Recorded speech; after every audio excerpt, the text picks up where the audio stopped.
మొత్తం నల్లటి వెంట్రుకలు దట్టంగా ఉండి మధ్యలో ఒక తెల్ల వెంట్రుక కనిపిస్తే ఎవరికైనా మనసు చివుక్కుమంటుంది. అప్పుడే నాకు వృద్ధాప్యం వచ్చిందా అని ఇలాంటి వారు కంగారు పడిపోతారు. అయితే వయసు మీద పడే కొద్దీ జుట్టు తెల్లబడటం సహజమే అయినప్పటికీ మనం నిత్యం తీసుకునే పలు ఆహారాల వల్ల కూడా జుట్టు తెల్లబడేందుకు కారణమవుతుంటాయి. మరి ఆ ఆహారాలేమిటో ఇప్పుడు తెలుసుకుందాం. దీంట్లో మొదటిది చక్కెర. చక్కెర ఎక్కువగా ఉండే స్వీట్లు, ఇతర ఆహారాలను ఎక్కువగా తినేవారికి జుట్టు త్వరగా తెల్లబడుతుంది. వెంట్రుకలు వేగంగా తెల్లగా మారుతాయి.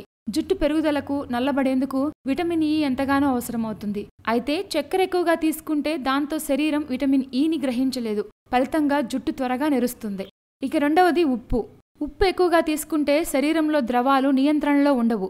దీనికి తోడు ఆ ప్రభావం జుట్టుపై కూడా పడుతుంది. ఉప్పులో ఉండే సోడియం శరీరంలో ఎక్కువగా చేరితే జుట్టు సమస్యలే కాదు, కిడ్నీ సమస్యలు కూడా వస్తాయి. బీపీ పెరుగుతుంది.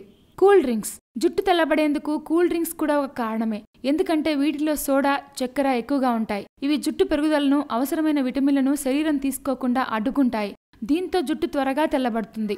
ఇక మోనోసోడియం గ్లూటమేట్. మోనోసోడియం గ్లూటమేట్ ఎక్కువగా ఉండే ప్రాసెస్డ్ ఫుడ్స్ ను తరచుగా ఎక్కువగా తీసుకున్న వెంట్రుకలు త్వరగా నెరుస్తాయి. ఎందుకంటే ఈ పదార్థం మన శరీర మెటబాలిజం ప్రక్రియపై ప్రభావితం చూపుతుంది. దీంతో పాటు జుట్టు సమస్యలను కూడా కలిగిస్తుంది. ఇలాంటి మరిన్ని విశేషాల కోసం మా ఛానల్ని సబ్స్క్రైబ్ చేయండి.